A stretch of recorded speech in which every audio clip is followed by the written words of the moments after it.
안녕하세요. 신동아 밀리미터의 신동아 원장입니다. 오늘은 지난 시간에 이어서 직접 댓글로 달아주신 내용에 대해서 Q&A 하는 시간을 가져보도록 하겠습니다.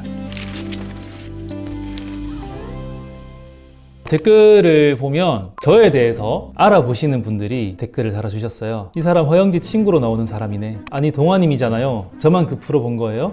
와우, 낯서네요. 이 사람 허영지 친구로 나오는 사람이네. 좋아요를 31개나 눌러주셨습니다. 맞습니다. 허영지 친구로 나온 사람 맞고요. 영지랑 친합니다. 영지님이랑 어떻게 친해지게 되신 거예요? 영지 씨랑은 처음에 이제 영지 씨가 저희 병원에 고객으로 왔고요. 고객으로 다니다가 이제 친해진 케이스인데 벌써 이 알고 지낸 지가 한 5년, 6년 정도가 돼가지고 사실 제가 이제 이 고객으로 오는 분들이랑 친해지는 경우가 흔치 않은데 영지 씨 언니도 같이 저희 병원에 다니고 그러다 보니까 자연스럽게 그냥 밖에서 뭐 밥 한 번 먹자가 됐다가 이제 그날 너무 친해져가지고 지금까지 이제 거의 친오빠 같은 가족 같은 사이로 가깝게 지내고 있어요. 연프 나온 뒤로 뭔가 조금 어색해지거나 그러진 않았나요? 어색할 게 전혀 없죠. 저한테 너무 좋은 기회를 줬고 항상 감사하는 마음이고 끝나고 나서 더 자주 보는 것 같아요. 가끔 이제 러닝도 같이 하기도 하고 더 오히려 끝나고 가까워진 사이가 된 느낌이 듭니다. 알아봐 주셔서 감사합니다. 그다음에 응원해 주시는 분들도 계시네요. 응원합니다. 후기도 기대할게요. 이 응원 덕분에 제가 살이 빠진 게 아닌가 싶습니다. 마운자로 5mm와 운동 시기 이렇게 해서 총 감량 23kg 를 했고 지금도 감량 중이에요. 진짜 뚱뚱했는데 아직도 비만이지만 전에 비해 나아서 살 것 같아요. 그리고 적게 먹어서 변비가 있긴 한데 그래도 체중이 감량되니까 너무 좋다. 그리고 고칼로리 음식을 먹으면 복통 있고 설사를 하더라. 그래서 이제 덜 먹게 된다. 정말 이제 23kg면 인간 승리 아닌가요? 살기 정말 좋은 시대다 라고 생각을 합니다. 너무너무 축하드리고 다만 변비는 이제 생각을 다르게 하시는 게 좋을 것 같습니다. 배변 습관이라는 게 사람마다 다 달라요. 먹는 것 자체가 훨씬 적게 이제 들어가다 보니까 배변 횟수가 줄 수는 있는데 배변 횟수가 준다고 해서 의학적으로 변비라고 판단하진 않습니다. 변비를 판단하는 데 있어서 제일 중요한 거는 변을 못 봐서 불편함이 있는지예요. 예를 들어서 내가 매일 변을 보던 사람인데 적게 들어가니까 매일 변을 안 보고 2, 3일에 한 번씩 변을 볼 수 있겠죠. 불편하지 않으면 변비가 아닙니다. 화장실 가고 싶은데 막상 갔는데 안 나온다라고 했을 때는 변비가 맞겠지만 그거는 조금 구분을 해서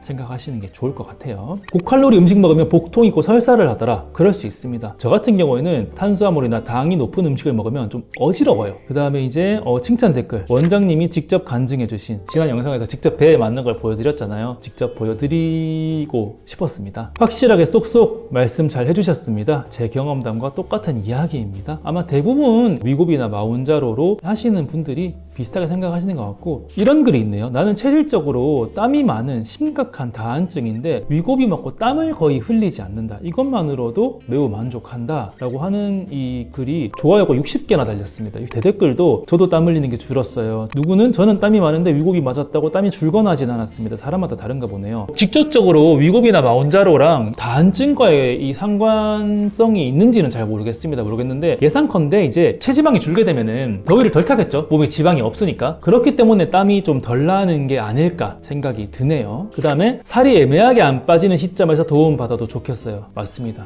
제가 그런 케이스죠. 운동량도 충분하고 식사량도 많지 않은 상황인데 날씬한 상태는 아닌 그런 애매한 상황에서 약의 도움을 많이 받았습니다. 그 다음에 많이 달린 댓글이 이제 생활 습관을 조절해야 된다. 맞습니다. 기본적인 마인드가 변하지 않으면 끊고 나서 요요가 쉽게 올 수 있으니까 약의 도움을 받은 김에 꼭 생활 습관까지 건강하게 잘 조절을 해서 위고비를 끊고 나서도 건강한 몸을 유지를 하는 걸 추천드립니다.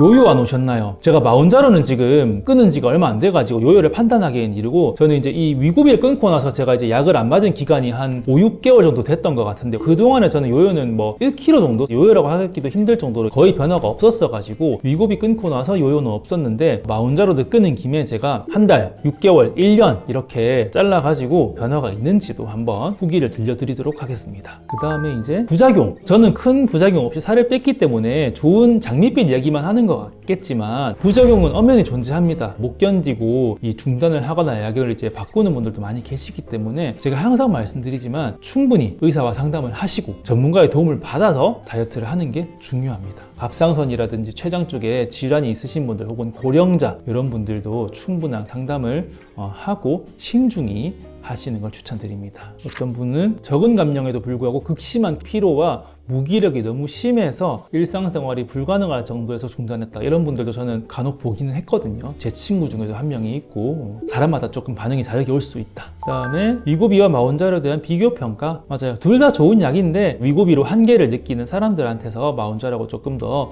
좋은 영향을 줄 수가 있고, 피로함이라든지 메스꺼움도 마운자로가 덜하긴 합니다. 더 좋은 약이에요. 출산 이후 살을 못 뺀 채로 살고 있다. 둘째 계획이 있다. 임신을 하려면 어느 정도 살을 빼야 하는데 마운자로를 알게 되어서 영상을 보게 되었다. 아직 임신 중에는 안정성이 확보가 되지 않았기 때문에 임신을 계획을 하고 있으면은 충분히 그 전에 여유를 두고 위고비나 마운자로를 해서 체중 감량을 한 다음에 휴약기를 가지고 나서 임신 시도를 하는 거를 권유는 드리고 있습니다. 갑상선 암 가족력이 있는데 갑상선에 혹이 있으면 마운자로 맞을 수 있나요? 갑상선 암이라고 한다면은 갑상선 암에도 종류가 있기 때문에 어떤 종류의 암이 가족력이 있는지 다 다르기 때문에 가족력이 있다고 해서 못 맞는 건 아닙니다. 꼭 이제 주치의한테 물어보시고 맞으시는 걸 추천을 드립니다. 부작용은 약에 따라가 아니고 급격한 체중 감소로 인해서 오는 탈모, 담낭명, 그것도 맞는 말이지만 그렇다고 해서 약의 부작용이 아직 아예 없다고 보장할 수는 없습니다. 잘 설명해 주셨네요. 갑상선 수질암에 가족력 등이 있으면 안 되고 췌장염이 있으면 안 돼. 그리고 위장관계 부작용, 피로감 등이 올 수 있으며, 이분은 굉장히 전문적으로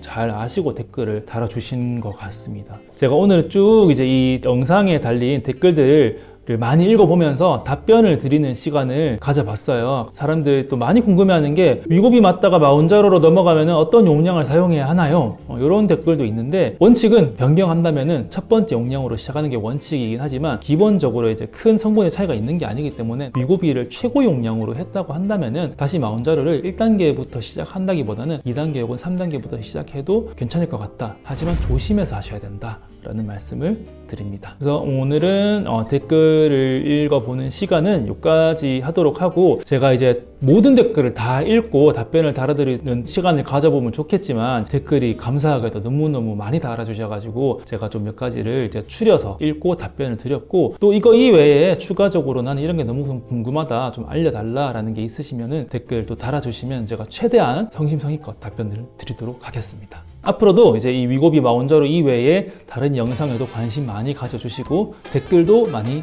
달아주세요. 안녕.